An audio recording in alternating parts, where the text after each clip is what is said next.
Hello everyone. तो आज की वीडियो में हम प्रैक्टिस सेट 2.2 सॉल्व कर रहे हैं। तो इस प्रैक्टिस सेट में टोटल 12 क्वेश्चंस है, मतलब 12 क्वेश्चन है और इस 12 क्वेश्चंस को हमें फैक्टराइजेशन मेथड से सॉल्व करना है। तो चलिए फर्स्ट क्वेश्चन सॉल्व करते हैं। x² - 15x + 54 = 0।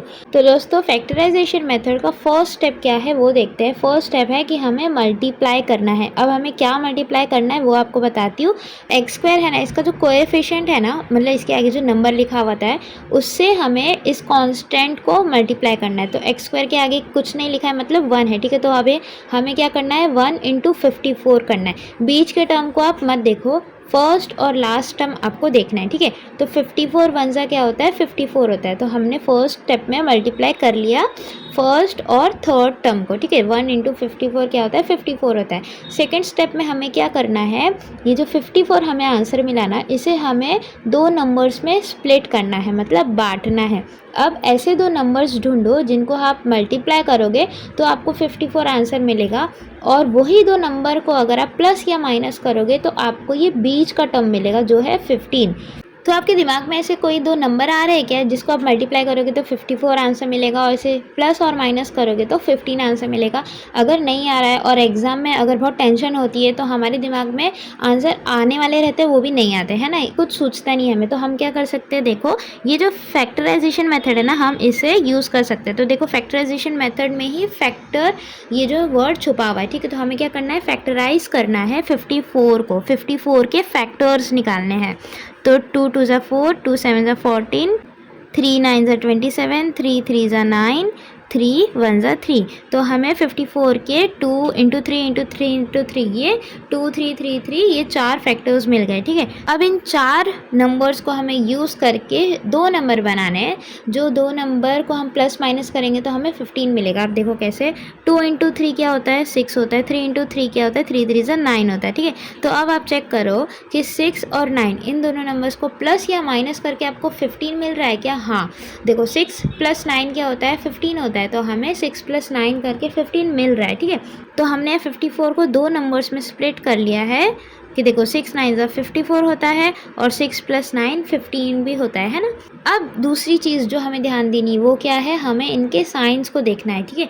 ये जो 15 है इसका साइन क्या है, माइनस साइन है। तो अब हमें क्या करना है, इन दोनों में से जो भी बड़ा नंबर आपको दिख रहा है ना, उस पर आपको माइनस साइन डालना है। तो -9 डालोगे आप, क्योंकि 6 जो है वो छोटा है 9 से, तो 9 बड़ा है, तो आपको 9 के सामने माइनस साइन डालना है। अब देखो -9 + 6 क्या होता है, -9 + 6 क्या होता है, minus into plus is minus. तो यह 9 - 6 हो रहा है जो है 3, पर आपको यह 3 आंसर चाहिए नहीं, आपको तो 15 आंसर चाहिए। तो अब हम क्या करेंगे, 6 को भी हम माइनस साइन देने वाले हैं। अब देखो माइनस माइनस क्या होता है, प्लस होता है। तो 9 + 6 क्या होगा, 15 होगा, पर साइन जो है वो होगा बड़े नंबर का जो है माइनस, ठीक है। तो देखो वापस मैं बताती हूँ, माइनस माइनस प्लस होता है, मतलब 6 + 9 हो रहा है, और बड़े नंबर का साइन जो है माइनस वो यहाँ लगने वाला है, ठीक है। तो यहाँ हमने क्या किया, दोनों ही नंबर को माइनस साइन दिया है। तो x², अब हम क्या करेंगे, -9x - 6x करेंगे plus 54 which is equal to 0। तो हमने फर्स्ट स्टेप में मल्टीप्लाई कर लिया और सेकेंड स्टेप में हमने स्प्लिट भी कर लिया है, ठीक है। अब हमें थर्ड स्टेप पे आना है। थर्ड स्टेप है कि हमें दो ब्रैकेट्स बनाने, ठीक है। Form 2 brackets. अब हम इन टर्म्स से दो ब्रैकेट्स कैसे बनाएंगे बताती हूँ। देखो x² - 9x।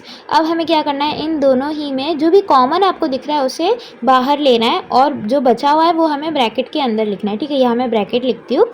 आपको यहाँ x दिख रहा है, यहाँ भी x दिख रहा है। x² का मतलब क्या होता है, x × x, है ना। यहाँ 2x है और यहाँ 1x है। तो अगर मैं 1x बाहर लेती हूँ तो इसका 1x अंदर रह गया, -9, और ये 1x था वो तो ऑलरेडी इसका बाहर आ गया। अब देखो वापस मैं बताती हूँ, यह 2x है, ठीक है। x² का मतलब क्या होता है, x × x, ठीक है। 2x है, तो अगर 2x में से मैंने 1x बाहर ले लिया तो 1x अंदर बचा, माइनस इस 9x का जो मैंने x है इसे मैंने अगर बाहर ले लिया तो सिर्फ 9 अंदर बचा, ठीक है। तो मैंने दोनों में से कॉमन बाहर ले लिया और जो बच गया था वो ब्रैकेट के अंदर लिखा है। अब मुझे सेम यहाँ भी अप्लाई करना है। देखो 6x + 54। अब इसमें आपको क्या कॉमन दिख रहा है? 54 को आप ऐसे भी लिख सकते हो 6 9 ज़ा 54, है ना। 6 × 9 6 9 ज़ा 54। तो यहाँ देखो 6x में आपको 6 कॉमन दिख रहा है और 54 में भी आपको 6 कॉमन दिख रहा है। तो आपने ब्रैकेट के बाहर ले लिया। अब ब्रैकेट के अंदर क्या बचा? ये -6x है, ठीक है। -6 आपने बाहर लिया है, x बच गया वो आप अंदर लिख दो। अब यह देखो आप यहाँ प्लस लिखोगे कि नहीं? क्यों? क्योंकि आपको एक चीज़ और ध्यान देनी है, ये जो ब्रैकेट है और ये जो ब्रैकेट है, इन दोनों के ही अंदर के जो टर्म्स है वो सेम होने चाहिए। अगर यह x - 9 है तो यहाँ भी x - 9 होना चाहिए, ठीक है। तो यहाँ मैं माइनस लिखती हूँ और ये दो 6 × 9, 6 तो बाहर आ गया है, 9 अंदर बचा है, तो 9 अंदर आ ही गया है। तो देखो यहाँ दोनों ब्रैकेट सेम हो गए हैं, पर साइन जो है वो माइनस अंदर लिखना है, प्लस नहीं, ठीक है। अगर आप इन चीज़ को कंबाइन करते हो तो क्या होगा? x × x x², x × 9 9x। अब यहाँ देखो इन चीज़ों को कंबाइन करोगे तो क्या होगा? -6 × x -6x, minus into minus plus 6 9 ज़ा 54। तो यहाँ देखो प्लस आ गया ना साइन। अब हमें क्या करना है? x - 9 दोनों जगह है तो हम एक साइड में लिख लेते हैं। अब क्या बच गया उसे हमें ब्रैकेट में लिखना है, ठीक है। x -6 बचा है, ठीक है। इधर से x बचा, यहाँ से -6 बचा, तो इसे हम साथ में लिख देते हैं x - 6, ठीक है। तो यहाँ देखो हमने ये थर्ड स्टेप कंप्लीट किया। वो क्या था? 2 ब्रैकेट्स। हमने 2 ब्रैकेट्स बना दिए। अब हमें क्या करना है? x की वैल्यू निकालनी है ना, है ना। x रूट्स निकालने हैं हमें इस इक्वेशन के। तो हम क्या करेंगे?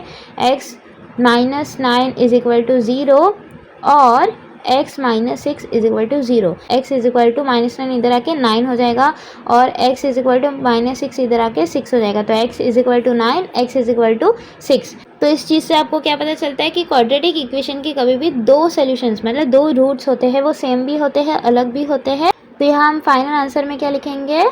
9 and 6 are the roots of the given quadratic equation.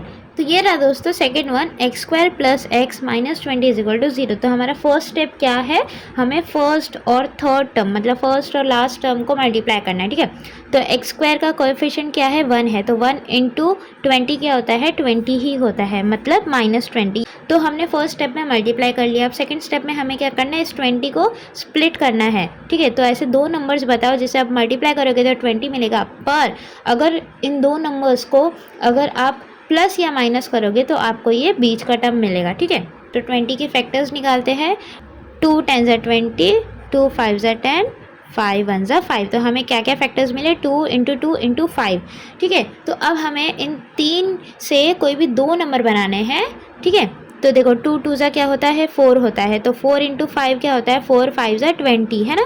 तो हमें 4 × 5 = 20 मिल गया। और यह 4 और 5 इन दोनों को प्लस या माइनस करके आपको 1 मिल रहा है क्या? क्योंकि x का आपको कोएफिशिएंट देखना है। x का कोएफिशिएंट क्या है? 1 है। तो आपको 1 मिल रहा है क्या? हाँ। 5 - 4 करोगे तो आपको 1 मिल रहा है ना। तो यहाँ आपको 5 - 4 करना है, पर यह x का जो साइन है वो तो प्लस है। तो यहाँ आप क्या कर सकते हो? देखो 5 जो है ना उसका साइन आपको प्लस रखना है, 4 का साइन आपको माइनस रखना है। तो देखो क्या होगा? प्लस इंटू माइनस क्या होता है? माइनस होता है। मतलब 5 - 4 करोगे आपको 1 मिल जाएगा। और आपको 5 में क्यों प्लस करना है? क्योंकि ये जो x है ना, मतलब ये जो बीच का टर्म है, इसका जो भी साइन होता है ना वो साइन आपको बड़े नंबर पे रखना होता है, ठीक है। तो अब हम यहाँ लिखते हैं x² + 5x - 4x - 20 = 0। अब हमने फर्स्ट स्टेप मल्टीप्लाई कर लिया है, सेकेंड स्टेप में हमने स्प्लिट कर लिया। अब थर्ड स्टेप में हमें क्या करना है? 2 ब्रैकेट्स बनाने हैं। अब इनमें से हमें कॉमन बाहर निकालना है। x² है मतलब 2x है, तो 1x अगर मैं बाहर ले लेती हूँ तो 1x इसका अंदर बचा, प्लस इसका x एक बाहर आ गया, तो ये 5 अंदर बचा। अब यहाँ देखो साइन बहुत इंपॉर्टेंट है यहाँ। तो आप एक काम करो, साइन बाद में लिखो, पहले ये अंदर का टर्म यहाँ same as it is copy कर लो, ठीक है। तो यहाँ देखो x + 5 x + 5 सेम हो गया। अब यहाँ देखो x + 5 अगर हम अंदर ले तो बाहर क्या बचता है? ये 4x है और ये x है, मतलब इसमें से हमने 4 बाहर लिया है, ठीक है। अब यहाँ देखो -20 है, ठीक है। तो इस 20 में 4 × 5, 4 × 5 = 20 होता है। तो 4 को अगर मैं बाहर लूँ तो 5 अंदर बचा, 4 × 5 = 20, है ना। पर अब साइन देखो, -4 × x इज -4x। अब -4 × 5 क्या होता है? -20 होता है। -4 × 5 है ना। 4 5 20 और ये 4 का माइनस साइन यहाँ आ गया, ठीक है। तो अब हमें क्या करना है, 2 ब्रैकेट्स बनाने हैं। तो x + 5 दोनों जगह है तो आप एक साइड में लिख लो, और जो बच गए उसे भी एक ब्रैकेट में डाल दो क्योंकि उन्हें भी अपना घर चाहिए ना। तो x - 4 = 0, ठीक है। तो अब हमें क्या करना है, x + 5 = 0 है, या तो x - 4 = 0 है। अब ये x = +5 इधर आके -5 हो जाएगा, और इधर x = ये जो -4 है इधर आके 4 हो जाएगा, मतलब +4 हो जाएगा। तो आपको दोनों आंसर्स मिल गए, -5 और 4। तो यहाँ आप आंसर में लिख सकते हो कि -5 and 4 are the roots of the quadratic equation, are the roots of this, या of the given quadratic equation।